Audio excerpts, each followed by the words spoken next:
दिलवा के दुखवा जाके के करा से बताई हम हो, के करा से बताई हो। प्यारी बिन बाची न परानन हो प्यारी बिन बाची नहीं परानन हो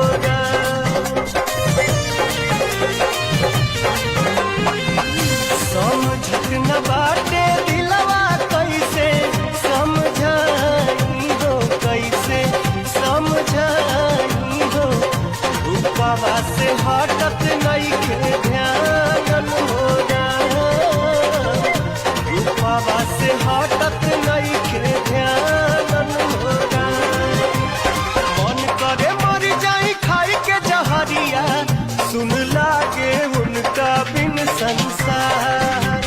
मन करे मर जाई खाई के जहरिया, सुन लागे उनका बिन संसार। पूछले तोहरा से पुरुआ बेअरिया, कहाँ बाड़ी